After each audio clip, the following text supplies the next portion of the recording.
Hi everybody and welcome to my studio. Today I'm going to show you how to make a damp box. Damp box is basically a plastic container that we pour a level of plaster into the bottom of, which holds moisture, and it's a place where we can store our ceramic projects in progress so that they don't dry out. It's an alternative to wrapping if you're working on pieces and you don't want to go through the wrapping and unwrapping and spraying and misting. A damp box is a way to keep your work in good working condition. It keeps a constant humidity into it so that you're able to continue working, putting handles on cups or working with small sculptural pieces. And so today I'm going to show you how to mix the plaster and pour the plaster into your damp box and just how to go about using that. Alrighty, let's get to it. Hi, and welcome back. So let's get started with making our damp box. First we're going to see the things that we'll need to have on hand so that we can go through this process smoothly. First and foremost, we're going to need the box. I've chosen a rather small to mid-sized damp box here. This is readily available at Lowe's, Menards, Home Depot. It's made by the company called Sterilite, so they're pretty easily available and not very expensive. Next, we're going to need cool, clean water. All right, and I have that in a pitcher here. I suggest any kind of pitcher, something that you'd make Kool-Aid in. Make sure the water is cool and clear. We don't want any dirty water or hot water. Hot water will speed up the process of the plaster setting, and you don't need that kind of stress in your life. So, cool, clean water. Of course, we're going to need plaster, which I've portioned out here already. I'll go over that in a moment. And a dry bucket for mixing. Very important, a good clean dry bucket. I also use a spoon. I have a giant spoon for sifting my plaster in, and a digital scale. This one happens to go up to about 50 pounds. They're not very expensive. You can use any scale that will go at least up to let's say 10 pounds or so, 20 pounds maybe. For your damp box, this one in particular, we'll be using only about 5 pounds of plaster. But if you make larger, and I have some larger ones, you'll want to double that. And so that leads to the next question of how do we know how much plaster to put in this box? Good question. What I do as a rule of thumb, I open up the box and I fill it with, well, not fill it, but I will pour water in it till I get about 1 inch or so of water in the bottom of this box here. So I'm going to pour this in and show you what that should look like. Alrighty, as this settles out, it will give me about 1 inch to about here of water.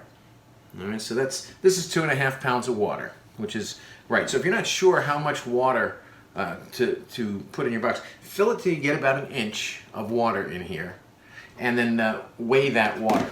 So I put that on the scale. I'll show you what this looks like here. It's on the scale. I make sure that I am set on the same weight that I want to use. It's either pounds or grams. It doesn't matter as long as you do the ratio of 2 to 1. All right, so by putting this water back in here,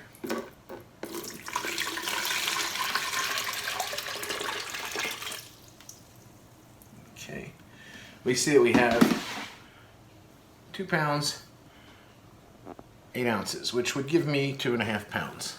That's what I want for water. My plaster is then 5 pounds. We just double it up. So we get to the mixing.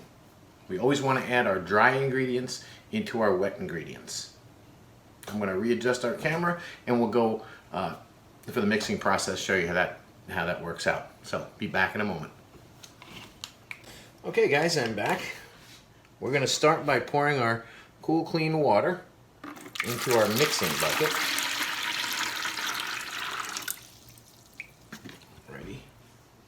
Which I've measured out to know it's 2.5 pounds. And our plaster at 5 pounds, we're going to do what's called strewing. It's a method by which, and I use a spoon for this, kind of sift the plaster out over the water. What happens when you do this is it prohibits it or keeps it from forming just a big dry lump in the bottom. It's a pain to mix that way. So by sprinkling it out a bit like this, that helps every little bit of the plaster gets wet as it goes in. There's also a way of mixing plaster called the island method. If you're ever mixing by eye, I don't suggest that right off the bat. As you get more proficient with plaster, you can mix by eye, you'll get used to the consistency and so forth. The island method is where you sift plaster or strew plaster into the liquid until it forms more or less a dry outcropping, an island in the center of the bucket. And so I'm going to continue this mixing. It's good if you can wear a dust mask when you do this. I know at the studios, at school, everybody wears masks. At home, that's up to you. It's not terribly powdery or toxic, but it's always a good idea to protect your breathing. Dust mask and goggles. You don't want stuff splashing in your eye. My glasses are safety lens. Of course, they don't encapsulate, but they do have a safety lens in them. It's a little tough for you to hear what I'm saying if I was to put on a mask, so I'm doing this without. I'm going to sift the rest of this in from the bucket. Alrighty. Now, if we were using the actual island method, you can see inside here where most of the plaster is wet around the sides, but there is a bit of an island in the center there. So I'm going to swirl around until we wet that. There we go. And then reach right in and begin to mix this with my hands. Hands are the best thing to mix plaster with, I find. Unless you're mixing large amounts, you can use an electric mixer, but I like using my hand because I get to squeeze this plaster. And as I squeeze it, I'm squashing out the lumps that are in here. Always circling around the corners of the bucket to make sure I get everything out there. I don't want any lumps when I pour this in. I like to be fairly smooth. Now you have about a 30-minute working time with this plaster. And again, this is a regular plaster of Paris. This one's by the DAP company, D-A-P. Readily available, Home Depot, Menards, Lowe's, any big box retailer. You can probably pick it up in Walmart as well. Or online if you're ordering. It's not hazardous to ship. Just plaster of Paris. And it will come with a mixing instruction on it. Rule of thumb is 2-to-1, but you can definitely follow whatever the manufacturer says on their packaging. So we've just about got this mixed, and you can tell, or see rather, with the 30-minute working time is actually plenty of time if you're mixing plaster. A lot of people they feel rushed, like this is going to set up like cement and you'll be locked into it. Not the case. You do have some time. I don't want to go too much past that. I would actually mix only for about 5 minutes or so at best, just enough to get all the lumps out. Okay, we're just about there. Another very important thing here, and you're going to, especially if you're doing this at home or in our studios, there is a proper way to rinse your hands off from plaster so that you don't just wash this down the drain, because it can become solidified in there and clog up your drain. What I generally do is I will kind of scrape off what I can from my hands here. I will rinse my hands in a separate pail of water, and I'll do this afterwards. Rinse them in a separate pail of water to get the bulk of the plaster off, and then the remaining powdery, dusty stuff on my hands, I can just go ahead and wash in the sink. But I wouldn't want to put a whole handful of plaster in there. Alrighty, so we've got our plaster mixed, and our damp box is ready to be poured. We're going to pour the plaster straight into the bottom of the damp box. What I'm going to do is scrape out all our little excess here with my hand.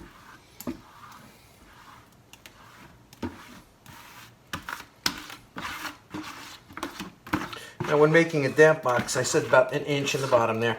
It's not a precise measurement. If you go 1.25 inches of water when you first start, that's fine. Better to be a little bit over than a little bit under, so you don't get a weak piece of plaster.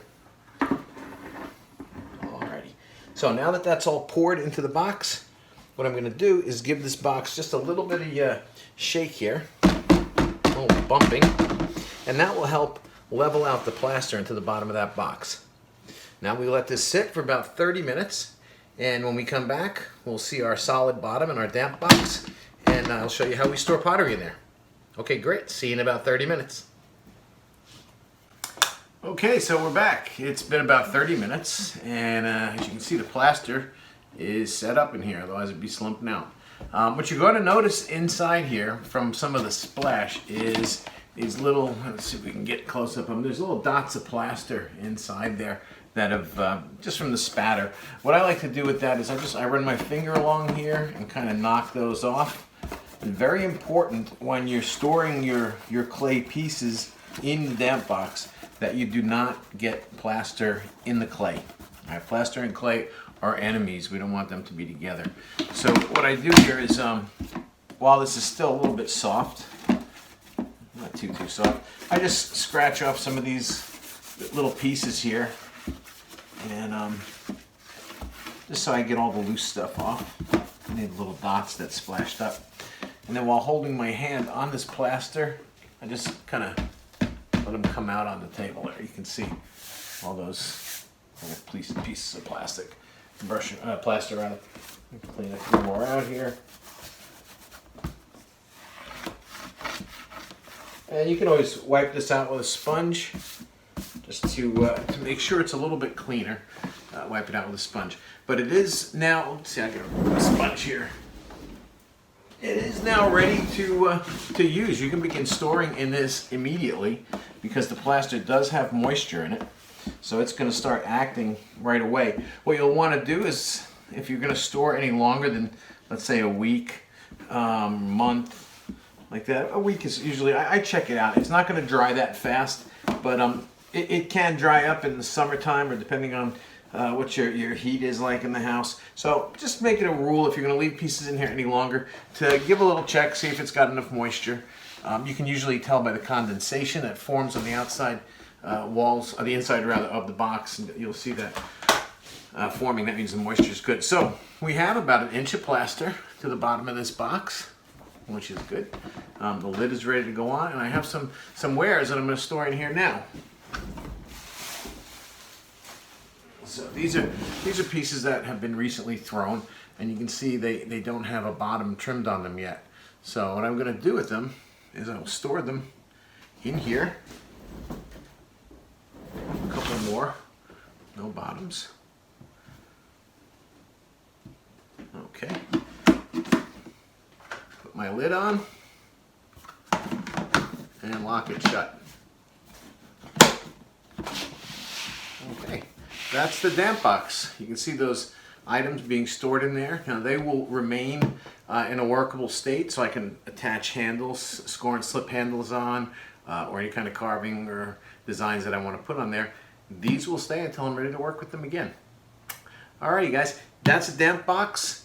Any questions, you can send me a quick email. I'll leave that at the end of the video. And have fun with clay.